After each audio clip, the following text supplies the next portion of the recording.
जैसे हमने देखा लास्ट क्लास हमने देखा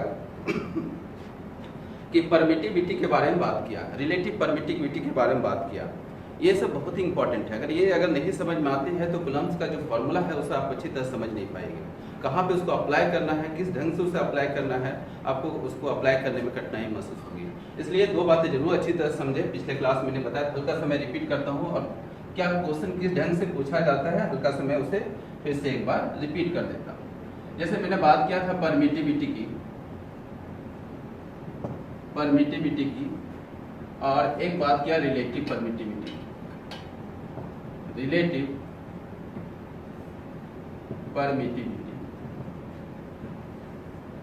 इसी को हम लोग बोलते हैं डायलेक्ट्रिक कांस्टेंट भी बोलते हैं। इसको अच्छी तरह से समझ लें क्योंकि इसकी जरूरत है, और अगर ये समझ गए हैं तो आपको प्रॉब्लम बनाना थोड़ा सा इजी महसूस होगा। परमिटिविटी और एक है रिलेटिव परमिटिविटी, इसी को हम लोग बोलते हैं डायलेक्ट्रिक कांस्टेंट आल्सो। इसको रिप्रेजेंट करते हैं एप्सिलॉन से, इसको रिप्रेजेंट करते हैं एप्सिलॉन आर से। एक एयर मीडियम का जो परमिटिविटी होता है, जो सबसे मिनिमम होता है, उसे स्टैंडर्ड माना गया है, उसे कहते हैं एप्सिलॉन नॉट। इसको बोलते हैं एब्सोल्यूट परमिटिविटी। ये एयर मीडियम का होता है, सबसे कम ऑब्जेक्शन होता है इससे, यानी जो फोर्सेस एक्ट होते हैं दो चार्जेस के बीच में, ये सबसे कम उसको ऑब्जेक्ट करता है, हमने उसको रोकता है। एयर मीडियम से बोलते हैं एब्सोल्यूट नॉट। इससे स्टैंडर्ड वैल्यू होता है, इसका वैल्यू हमको पढ़े हैं 8.85 10⁻²। यहाँ पे लिख दे रहे हैं SI। भी बात करेंगे SI यूनिट के बारे में कि इसका SI यूनिट क्या होगा। SI यूनिट में इतना ये वैल्यू होता है 8.85 10⁻²। रिलेशन हमने क्या बताया था कि किसी भी रिलेटिव परमिटिविटी को आप डिफाइन कर सकते हैं epsilon divided by epsilon not से। ये क्या रिप्रेजेंट करता है? ये रिप्रेजेंट करता है कि किसी मीडियम का जो परमिटिविटी होता है एयर मीडियम के परमिटिविटी से कितना ज्यादा है, कितना टाइम्स ज्यादा है, उसी को ये रिप्रेजेंट करता है। ये रेशियो, प्योर रेशियो एक नंबर है। ये नंबर क्या शो करता है? किसी मीडियम का परमिटिविटी एयर मीडियम के परमिटिविटी से कितना ज्यादा है, कितना टाइम्स ज्यादा है। इसलिए इसका यूनिट एंड डायमेंशन नहीं होता, ये प्योर नंबर है। तो एप्सिलॉन को हम लिख सकते हैं epsilon r times epsilon not, ये लिख सकते हैं। यानी ये किसी मीडियम का परमिटिविटी है और ये है एयर मीडियम का परमिटिविटी, और ये उस मीडियम का, जिस मीडियम का परमिटिविटी फाइंड आउट करना है उसका ये रिलेटिव परमिटिविटी है। क्वेश्चन क्या रहेगा? क्वेश्चन रहेगा if epsilon r is equal to 81, epsilon r is equal to 81, that means permittivity of medium. कौन सा मीडियम का दिया हुआ है ये? चलो वाटर मीडियम का दे दिया। वाटर मीडियम का परमिटिविटी गिवन है 81। Then how can you find the permittivity of water medium? How can you find the permittivity? Find the permittivity of water का परमिटिविटी फाइंड आउट करना है। ये जैक बोर्ड का भी क्वेश्चन था 2018 का। तो इसको सिंपल वे में कैसे सॉल्व करेंगे? परमिटिविटी ऑफ वाटर को हम क्या कहेंगे? Epsilon W। इसको कहेंगे एप्सिलॉन W। क्या निकालना है? Permittivity of water. तो इसका फॉर्मूला मेरे पास क्या आया? Epsilon R into epsilon not. Epsilon R का वैल्यू क्या दिया हुआ है? 81 इंटू एप्सिलॉन नॉट, निकल गया। And this is the permittivity of water. यानी परमिटिविटी ऑफ वाटर जो होता है एयर मीडियम के परमिटिविटी से कितना टाइम्स ज्यादा होता है? 81 टाइम्स। इसका वैल्यू पता है 8.85 10⁻²। ये वैल्यू पुट करेंगे, इसको मल्टीप्लाई करेंगे, इसका वैल्यू फाइंड आउट हो जाएगा। Similarly we can find, suppose epsilon r का वैल्यू दिया हुआ है 2। चलो ये वैक्स का दे दिया गया, कोई वैक्स मीडियम है। तो वैक्स मीडियम का परमिटिविटी अगर हमको फाइंड आउट करना है, वैक्स कितना ऑब्जेक्शन डेवलप करता है दो चार्जेस के बीच में फोर्सेस को, तो उसके लिए हम यहाँ पे क्या डालेंगे? वैक्स। तो वैक्स का परमिटिविटी फाइंड आउट करना है epsilon r into epsilon not. Epsilon r का वैल्यू कितना दिया हुआ है? इसका 2। तो वैक्स मीडियम का परमिटिविटी कितना टाइम्स ज्यादा होता है एप्सिलॉन नॉट से? एयर मीडियम की परमिटिविटी से 2 टाइम्स ज्यादा होता है। तो ये फॉर्मूला यूज हो गया। So in this way we can find the permittivity of any medium when relative permittivity of that medium is given. जब उस मीडियम का परमिटिविटी दिया हुआ रहता है तो उसका परमिटिविटी हम आराम से निकाल सकते हैं इस फॉर्मूला से। क्लियर है? चलो आगे क्लियर बढ़ते हैं। यहाँ तक हम लोग पिछले क्लास में भी डिस्कस किए, एक बार हम लोग रिपीट कर दिए इस बात को ताकि आप कनेक्ट कर सकें।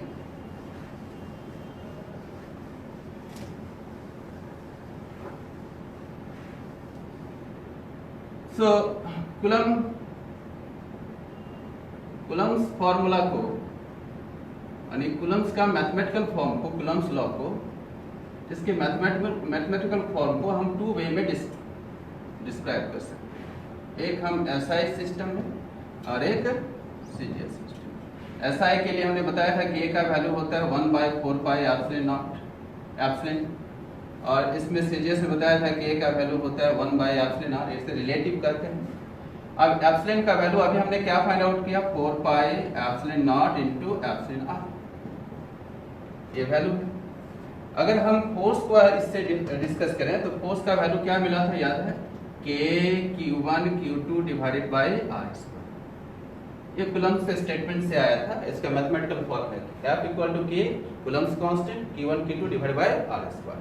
ये मैग्नीट्यूड के फॉर्म में होता है, यानी Q1 और Q2 जो होता है मैग्नीट्यूड के फॉर्म में होता है, साइन को यूज नहीं करते। तो बताओ कुलम्स फोर्स का वैल्यू क्या आएगा, K का वैल्यू पे क्या रखोगे, 1/4 pi epsilon not into epsilon r and Q1 Q2 divided by r square. किसी भी मीडियम में इस फोर्स को हम यूज कर सकते हैं, इसे बोल सकते हैं एनी मीडियम। कोई मीडियम में इस फॉर्मूला को यूज कर सकते हैं। दो चार्जेस के बीच में ये फोर्स एक्ट होता है। किस सिस्टम में, एसआई। अगर हम सीजीएस की बात करें तो फोर्स विल बी 1/एप्सिलॉन आर Q1 Q2 डिवाइडेड, ये मॉड के टर्म में भी लिख सकते हो, आर स्क्वायर। चार्जेस का मॉड लेने से, मैग्नीट्यूड नॉट साइन। अगर हम इसे बोले एयर मीडियम में एक्सप्रेस करके दिखाएं तो एयर मीडियम में क्या होगा, एयर मीडियम में एप्सिलॉन आर का वैल्यू क्या होता है, 1। So formula will be 1/4 pi epsilon not Q1 Q2 divided by are.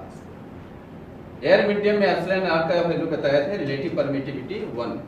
तो एयर मीडियम का फोर्स कितना होगा दो चार्जेस के बीच में, 1/4 pi epsilon not Q1 Q2 divided by r square. और इस पर अगर एयर मीडियम, ये भी एनी मीडियम की बात है, एनी मीडियम, किसी भी मीडियम के लिए फॉर्मूला यूज कर सकते हैं CGS system.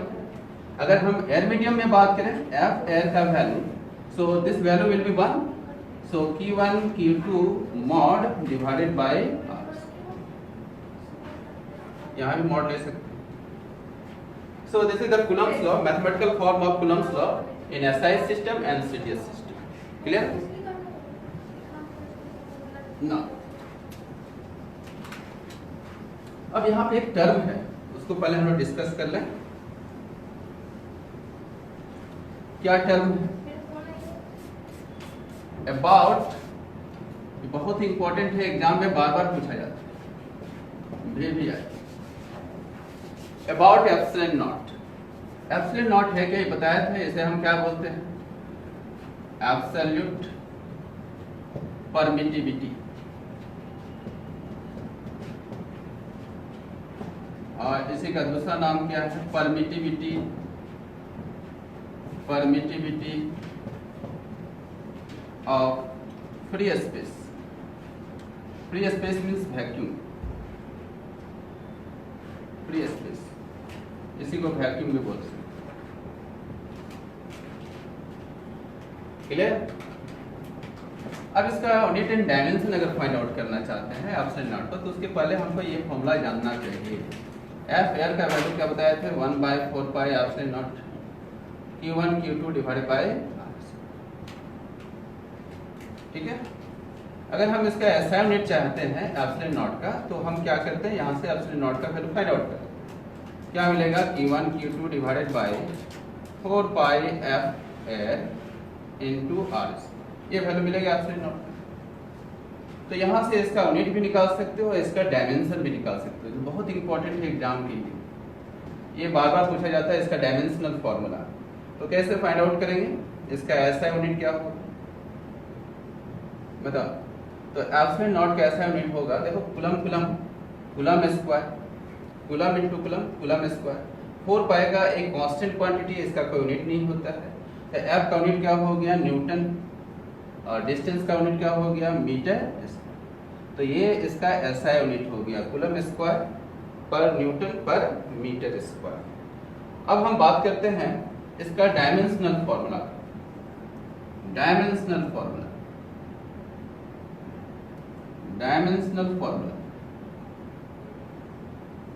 How can you find the dimensional formula with the help of this formula. इस फॉर्मूला के हेल्प से हम डायमेंशनल फॉर्मूला को फाइंड आउट कर सकते हैं। कैसे निकालेंगे? चार्ज का डायमेंशन क्लास 11 पे पढ़े होंगे, इसको हम लोग एटी बोलते हैं, एम्पियर और ये टाइम।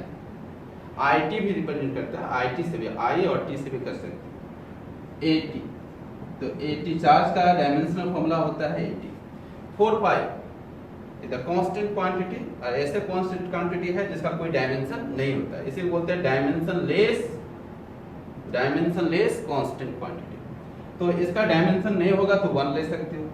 फोर्स का डायमेंशन पता है ml t⁻² होता है और डिस्टेंस का डायमेंशन पता है l होता है, तो l² हो जाएगा।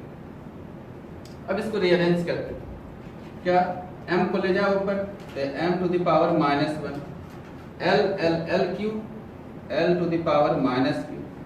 t⁻⁻2 और यहाँ पे क्या है t², तो ये ऊपर जाएगा तो t के पावर 4 हो जाएगा, तो t⁻⁴ एंड एम्पियर।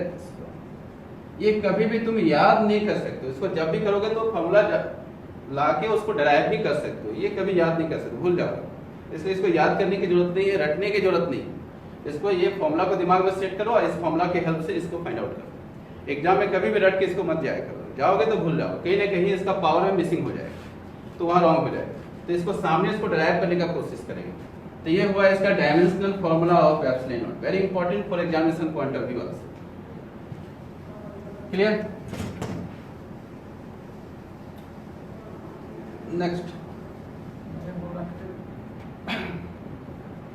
इसका वैल्यू हम देखते हैं, वैल्यू ऑफ एप्सिलॉन नॉट।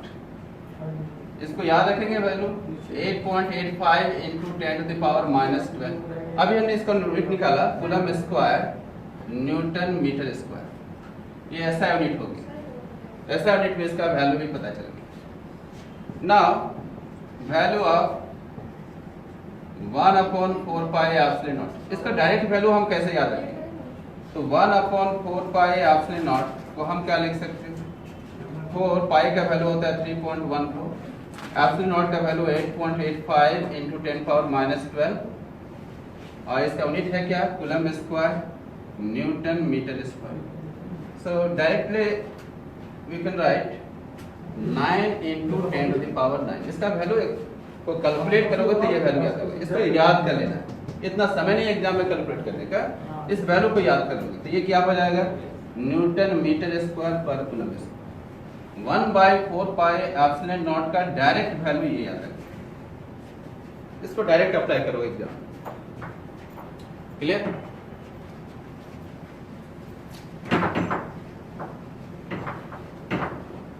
अब आपका कूलम्स का जो मैथमेटिकल फॉर्म है वो कंप्लीट होने वाला है। तो कूलम का लॉ का अगर हम एयर मीडियम में, इन एयर मीडियम में बात करें तो फॉर्मूला क्या याद किए थे हम लोग बताओ? 1/4 pi epsilon not Q1 Q2 upon r²। यह है ना? अब इस वैल्यू को हम डायरेक्ट यूज कर सकते हैं 9 × 10⁻⁹ Q1 Q2 divided bye r²। अब इस फॉर्मूला को तुम डायरेक्ट एग्जाम में यूज कर सकते हो, न्यूमेरिकल बनाते समय इसका वैल्यू डायरेक्ट यूज कर 9 × 10⁻⁹। ये वेरी इंपॉर्टेंट फार्मूला है। इस फार्मूला से बहुत सारे प्रॉब्लम को हम लोग डिस्कस करेंगे आगे। नहीं, यहाँ पे फोर्स भी है, डिस्टेंस भी है, चार्जेस भी है और यहाँ पे 1/4 पाई एप्सिलॉन भी है जो मीडियम पे डिपेंड करता है। तो फोर्स का वेरिएशन कभी मीडियम के साथ देखेंगे, फोर्स का वेरिएशन कभी डिस्टेंस के साथ देखेंगे, फोर्स का वेरिएशन कभी चार्ज के प्रोडक्ट के साथ देखेंगे। तो बहुत सारे प्रॉब्लम्स यहाँ से बनेगा, यानी जितने भी प्रॉब्लम्स हैं कूलम्स लॉ का सभी इसी फॉर्मूला के आगे पीछे घूमते रहते हैं। तो ये तुम्हारा इस फॉर्मूला को हम लोग फोकस करेंगे, इस फॉर्मूला के आधार पे सारे क्वेश्चन को बनाएंगे। बहुत इंपॉर्टेंट फॉर्मूला है। तो चलते हैं आज एक छोटा सा टॉपिक हम लोग इसी फॉर्मूला पे बेस्ड कुछ प्रॉब्लम की ओर आगे बढ़ते हैं।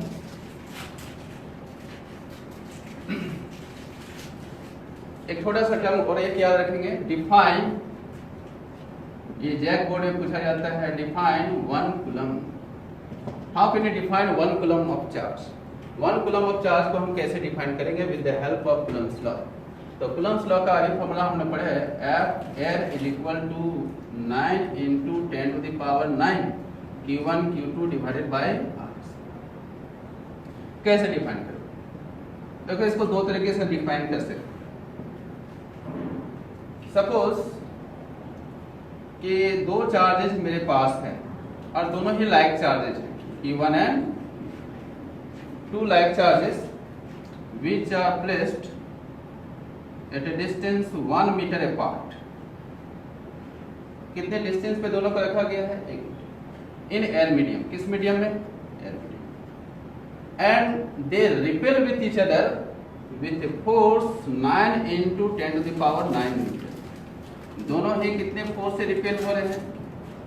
9 into 10 power 9 न्यूटन। दो चार्जेज मैंने लिया, कितने सेपरेशन पे है? 1 मीटर। किस मीडियम में है? एयर मीडियम में। दोनों कितने फोर्स से रिपेल कर रहे हैं? 9 into 10 power 9। अगर ये फोर्स इतना एग्जिस्ट करता है दोनों चार्जेस के बीच में, दो लाइक चार्जेस के बीच में, then charges are said to be 1 coulomb. तो चार्ज उस समय क्या कहलाएगा? 1 कूलम कहलाएगा। So whenever the two charges, like charges, are placed at a distance 1 meter in air medium and they repel with each other with force 9 into 10 power 9 newton, then charges are said to be 1 coulomb। तो उस समय charge कितना कहलाएगा? 1 coulomb। इसको आप चाहेंगे तो यहाँ पे पुट करके भी देख सकते हैं। फोर्स की जगह पे क्या लिखेंगे? यहाँ पे कितना है? 9 into 10 power 9। चार्जेस का प्रोडक्ट कितना है? Q1 Q2। R का वैल्यू क्या यूज करेंगे? 1 का स्क्वायर। इसको कैलकुलेट करोगे तो मिलेगा Q1 Q2 इक्वल टू 1। तो दोनों का प्रोडक्ट जो है 1 के इक्वल है, दैट मीन्स Q1 भी 1 आएगा और Q2 भी क्या आएगा? तो उस समय चार्ज क्या हो जाएगा? 1 कूलम के इक्वल। इसको हम ऐसे भी डिफाइन कर सकते हो, देखो कि अगर 1 कूलम चार्ज क्या है, कैसे कहेंगे कि ये चार्ज 1 कूलम? तो charge is said to be 1 coulomb when it repels the similar nature of charge, similar nature of charge या similar charge, that means ये अगर 1 कूलम है तो ये भी कितना होगा? 1, which is placed 1 meter apart। कितने दूरी पे ये रखा गया? 1 मीटर। कितने, किस मीडियम में रखा गया? इन एयर मीडियम। क्लियर? तो ये 1 कूलम चार्ज कब होगा? ये 1 कूलम चार्ज अगर ये ले लिया ऑलरेडी पहले ही, तो आप फोर्स कितना लगेगा इस पे? कितना फोर्स रिपेल करेगा? 9 into 10 to the power 9। अगर ये 1 कूलम पहले इसको यूज कर लिया तो फोर्स का वैल्यू कितना है? और अगर हम फोर्स को पहले यूज कर लिया 9 into 10 power 9, तो चार्ज का वैल्यू कितना है? 1 कूलम। दोनों वे से हम डिफाइन कर सकते हैं। So in this way we can define the value of 1 coulomb of charge with the help of coulomb's formula.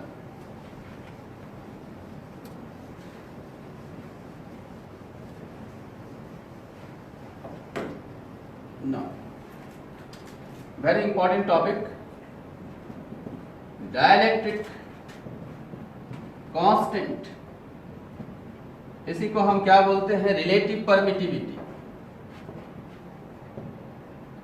और relative permittivity in terms of force. इसको हम फोर्स के टर्म में कैसे डिफाइन करेंगे? यानी एप्सिलॉन आर को हम फोर्स के टर्म में कैसे लिखेंगे? यानी कहने का मतलब ये हुआ, इस टॉपिक का मेन मकसद क्या है कि वेरिएशन ऑफ फोर्स हम देखना चाहते हैं। Variation of force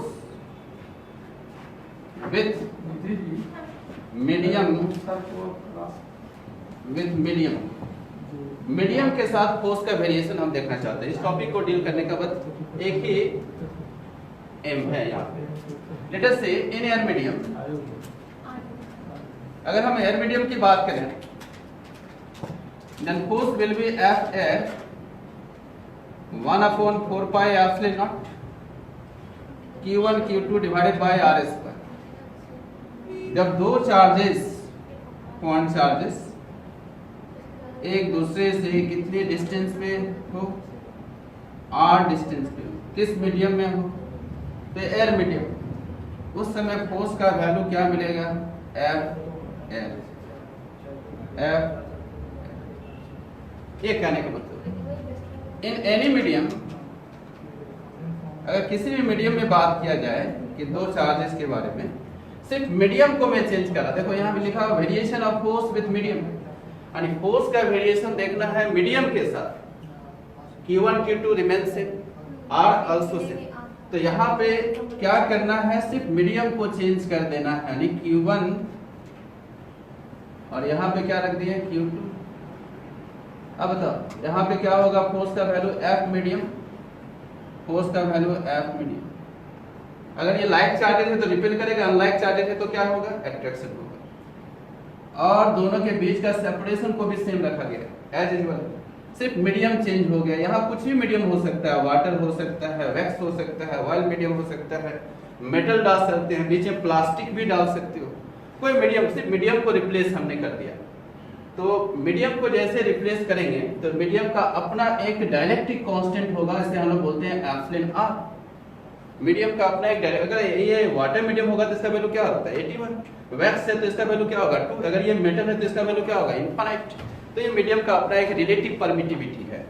so force can be written as F medium 1/4 pi epsilon not into epsilon r. ये टर्म आएगा, यहाँ पे लिखते थे ना एप्सिलॉन, तो एप्सिलॉन का वैल्यू क्या होगा epsilon not into epsilon r, ये दोनों टर्म आएगा। यहाँ पे एयर मीडियम इसका वैल्यू 1 हो जाता है, यहाँ पे इसको नहीं लिखते, तो क्या लिखोगे Q1 Q2 का प्रोडक्ट ओनली मैग्नीट्यूड का divide by r square. Clear?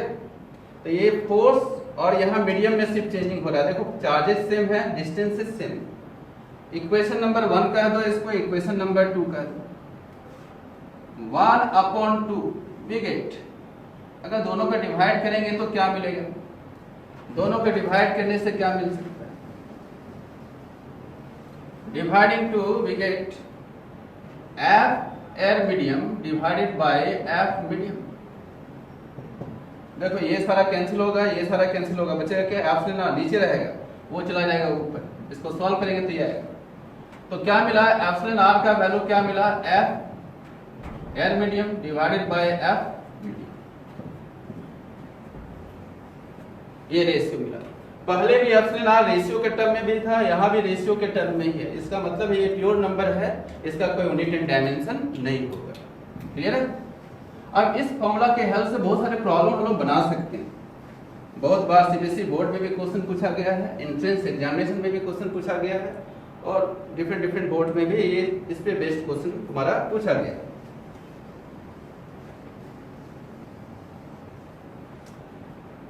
तो यहां से हम क्या फाइंड आउट कर सकते हैं, अगर हम निकाला जाए मीडियम का फोर्स,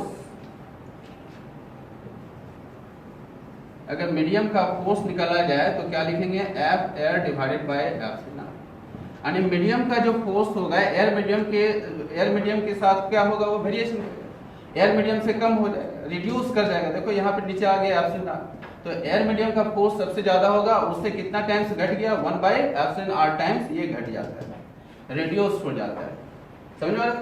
तो इस पे बेस्ड हम प्रॉब्लम को बना सकते हैं। थोड़ा सा एक क्वेश्चन लेते हैं हम लोग, एक छोटा सा क्वेश्चन लेते हैं। ये सीबीएसई बोर्ड में पूछा गया था ऑल इंडिया 2011 में। देखो ऑल इंडिया 2011 में क्वेश्चन पूछा गया था कि दो चार्जेस है मेरे पास, एक है Q1 और दूसरा चार्ज क्या है Q2, दोनों के बीच का सेपरेशन कितना लिया गया R, किस मीडियम में है, एयर मीडियम में, दोनों एक दूसरे को कितना फोर्स लगा रहा है F, ये F फोर्स लगा रहा है। अब कहता है कि होल सिस्टम, ये पूरा सिस्टम जो है, whole system inserted in water medium, इसको अगर वाटर मीडियम में अगर इंसर्ट कर दिया जाए, इमर्ज कर दिया जाए, charges remain same, distance between two charges also remains same, ये दोनों सब सेम। तो क्या चेंजिंग होगा अब फोर्स में, ये कौन सा मीडियम है, वाटर, तो फोर्स में क्या हो जाएगा, चेंजिंग है। मीडियम चेंज हो गया तो फोर्स में भी क्या होगा, चेंजिंग। कितना ये वैल्यू होगा, इस वैल्यू को फाइंड आउट करना है। So how can you calculate the value of F dash in water medium. Water medium में आप क्या होगा, चार्जेस को सेम रखें, डिस्टेंसेस को सेम रखें, फोर्स में क्या वेरिएशन होगा। अभी हमने बताया कि फोर्स का वेरिएशन देखो मीडियम के साथ कैसा होता है, इस फॉर्मूला को यूज कर सकते हैं। तो क्या लिखोगे, एफ मीडियम, किसी मीडियम का फोर्स एयर मीडियम के फोर्स से कितना टाइम्स डिक्रीज करता है, 1/εr टाइम्स डिक्रीज कर जाता है, रिड्यूस्ड हो जाता है। तो मीडियम कैसा, वाटर, तो क्या लिखो, एफ डब्ल्यू, वाटर मीडियम का फोर्स चाहिए। एफ एयर का फोर्स कितना दिया हुआ है, एफ, और ये परमिटिविटी वाटर का कितना होता है, अगर क्वेश्चन में नहीं भी दिया जाए तो कुछ कुछ वैल्यू याद रखेंगे, ये मेरे ख्याल से जनरली दिया जाता है। तो इसका एप्सिलॉन आर का वैल्यू कितना होता है, 80 और 81 भी ले सकते हो, दोनों से बना सकते हो। अगर नहीं दिया जाए तो 80 लेके बना सकते हो। तो ये वैल्यू जो है देखो, तो वाटर मीडियम का जो फोर्स है एयर मीडियम के फोर्स से क्या हो गया, रिड्यूस्ड हो गया। ये क्वेश्चन पूछा गया था 1 मार्क्स में, ठीक है। ये ऑल इंडिया 2011 का क्वेश्चन है।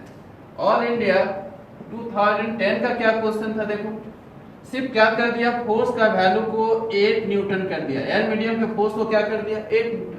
अब बोल रहा है कि वाटर मीडियम का जो फोर्स है वो वैल्यू बताओ, तो क्या लिखोगे, F डिवाइडेड बाय 80, ये तो मैंने निकाल चुका है।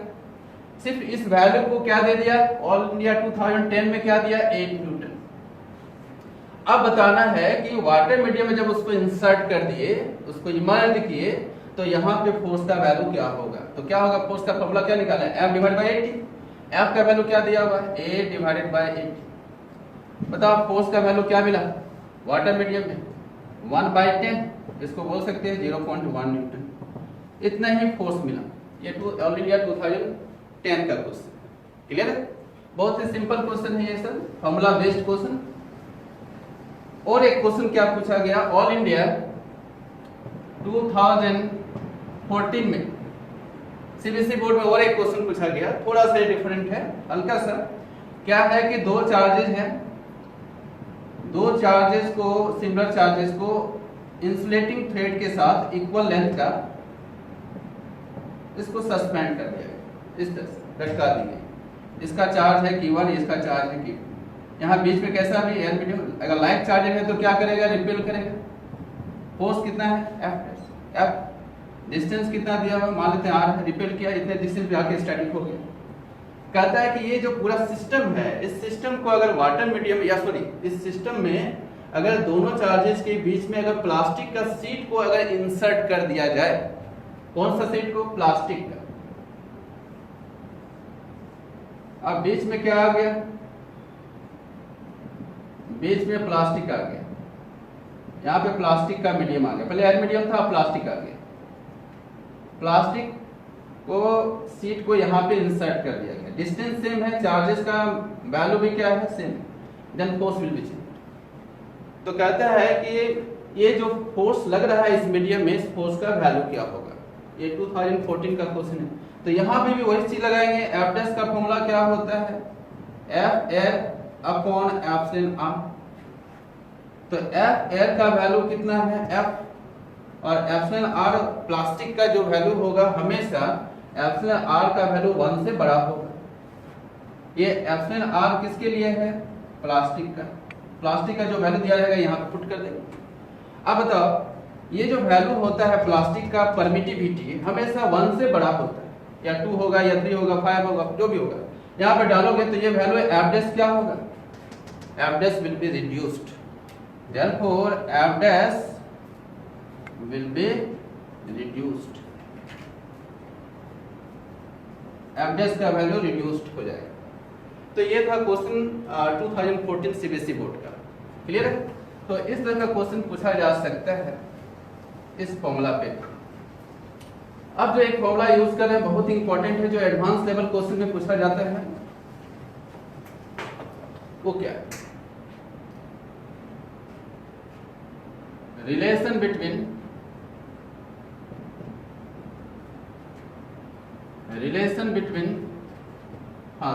एक क्वेश्चन और थोड़ा सा, ये क्वेश्चन भी बहुत इंपॉर्टेंट है कि दो चार्जेस है Q1 और Q2, दोनों के बीच का रिपल्सन फोर्स क्या दिया हुआ है, किस मीडियम में है, एयर मीडियम बहुत बार ये पूछा हुआ है, objective question multiple choice question में पूछा जाता है। तो अभी दो चार्जेस के बीच में फोर्स कितना एक्ट हो रहा है, F। What will be the new force when metal that means conducting medium is inserted in between the two charges. दो चार्जेस के बीच में अगर हम मेटल रख दिया जाए, यहाँ पे क्या रख दें, मेटल, तो बता F डैश में क्या चेंजिंग होगा, यानी फोर्स जो अब एक्ट होगा उसमें क्या वैल्यू आएगा। तो F डैश का वैल्यू फिर बताए थे F divided by epsilon r. अब मेटल के एप्सिलॉन आर का वैल्यू क्या होता है, इनफिनिट। तो वैल्यू पुट करेंगे F डिवाइडेड बाय इनफिनिटी, किसी भी नंबर को इनफिनिटी से डिवाइड करोगे तो value will be 0। So force in between the two charges when metal sheet या metal medium is inserted in between the two charges, then force always be 0। force का value क्या होगा, 0 हो जाएगा। तो ये याद रखना है कि जब भी कोई यहाँ मेटल का शीट इसमें डालेंगे तो वो 0 आएगा। अब यहाँ तो मेटल पूरे में डाल दिया, हम चाहेंगे तो मेटल हाफ डाल सकते हैं। तो उसके लिए कैसे बनाते हैं प्रॉब्लम को थोड़ा सा देखेंगे।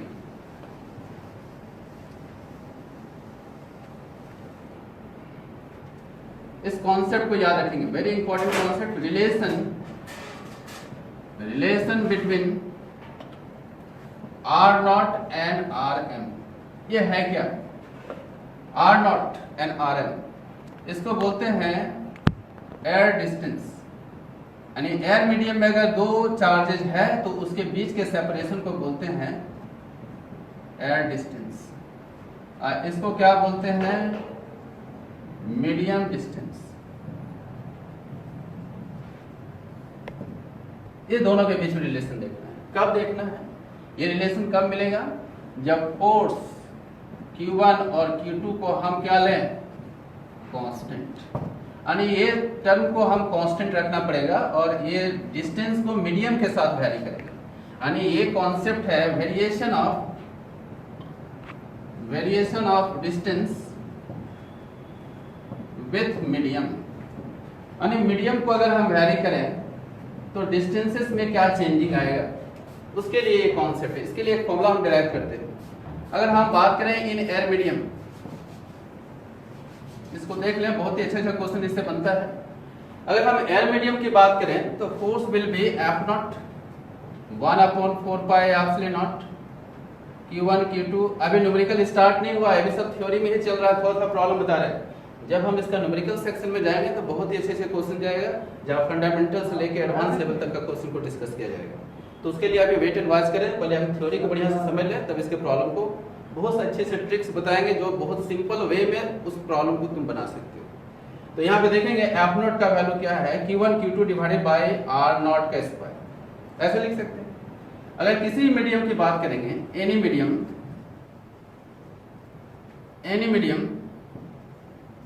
then force will be Fm, medium force।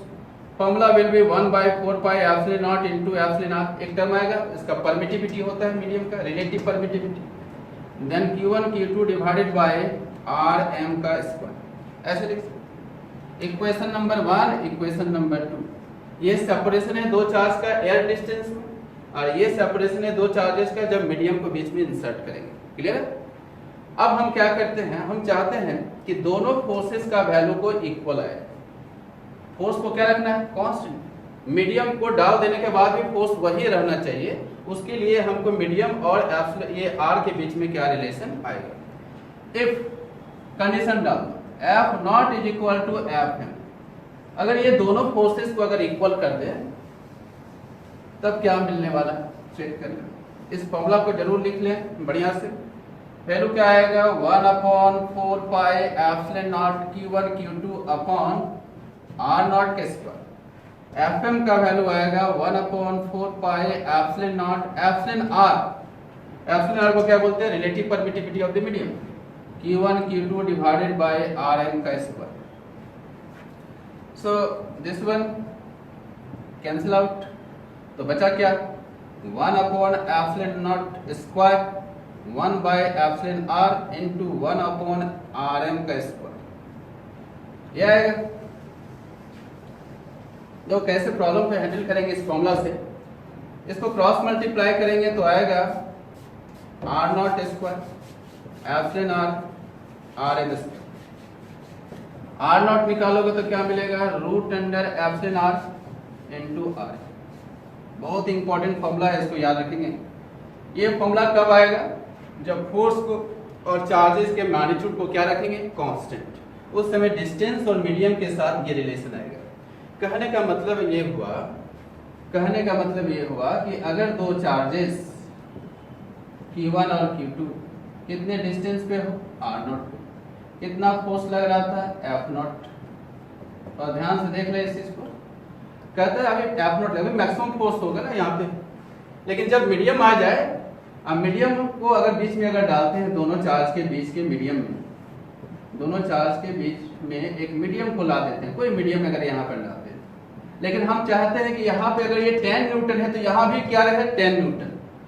Force के मैग्नीट्यूड में कोई चेंजिंग नहीं हो, चार्जेज वही रहे और फोर्स के मैग्नीट्यूड भी वही रहे मीडियम आने के बाद। ये पॉसिबल तो है नहीं।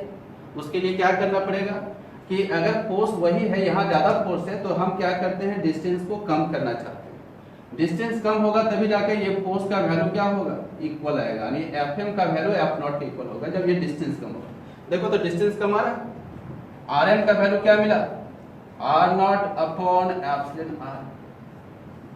देखो डिस्टेंस कम हो गया, मीडियम में डिस्टेंस कम हो जाता है।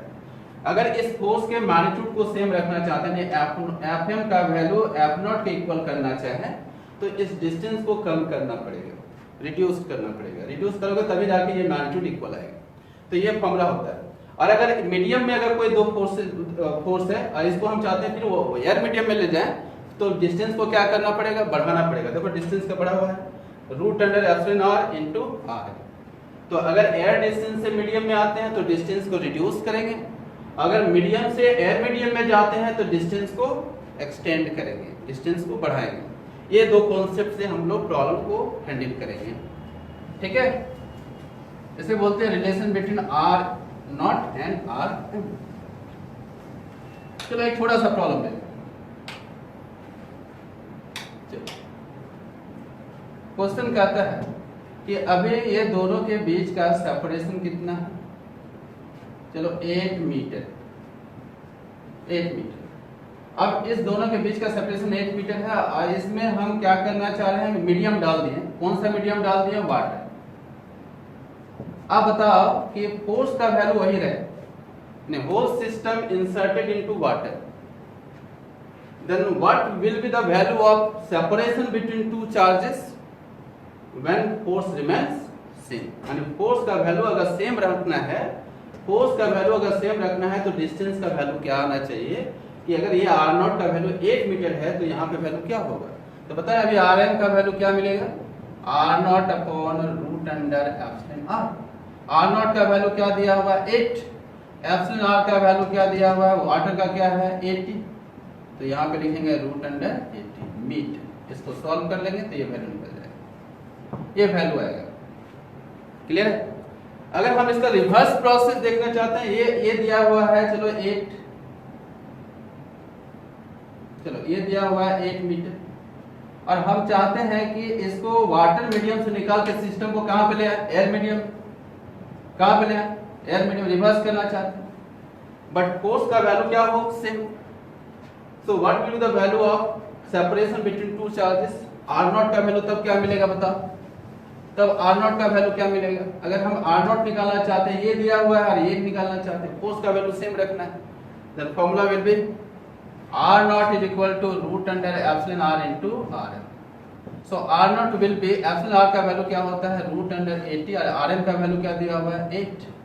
So value will be 8 root 80 metre. देखो डिस्टेंस बढ़ गया कि नहीं, एयर मीडियम में डिस्टेंस बढ़ जाता है और मीडियम में डिस्टेंस घट जाता है जब फोर्स का वैल्यू क्या हो, सेम। क्लियर। बस एक और छोटा सा सवाल देखते हैं, इसके बाद हम क्लास को एंड करेंगे और नेक्स्ट क्लास फिर बात करेंगे हम लोग कूलम्ब लॉ का और अच्छी अच्छी बातें। क्वेश्चन क्या है कि दो चार्ज है मेरे पास, एक है Q1 और एक क्या है Q2।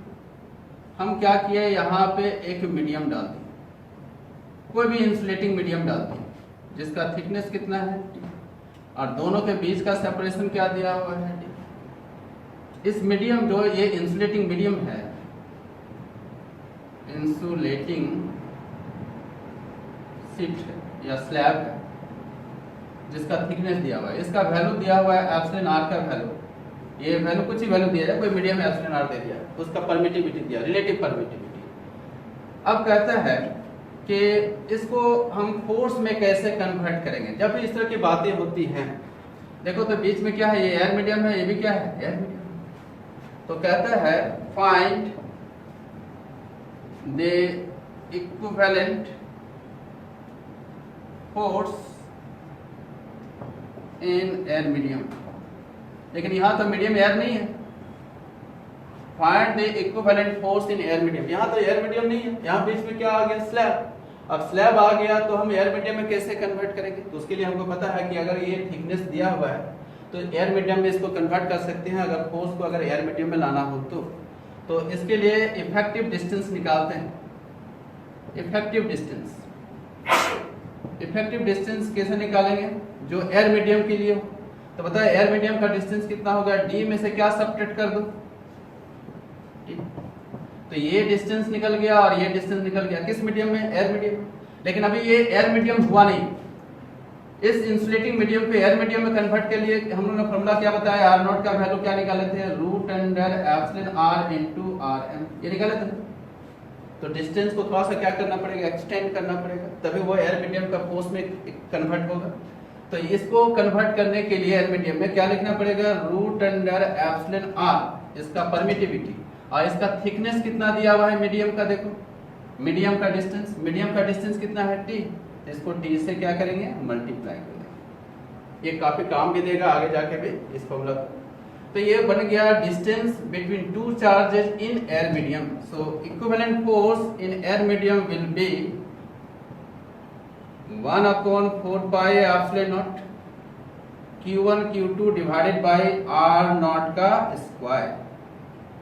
अब इस वैल्यू को यहाँ पे यूज करेंगे। So value will be 1/4 pi epsilon not Q1 Q2 divided by R not की जगह पे क्या यूज करेंगे, D minus T plus epsilon R into T, इस वैल्यू पे यूज करेंगे। This is the force between two charges in air medium, air medium में convert कर दिया उसको। अगर पूछा जाए इफ एप्सिलॉन R का वैल्यू को इनफाइनाइट कर दें, इनफाइनाइट का मतलब ये मेटल शीट यहाँ पे डाल दें छोटा सा, जिसका थिकनेस क्या है, टी।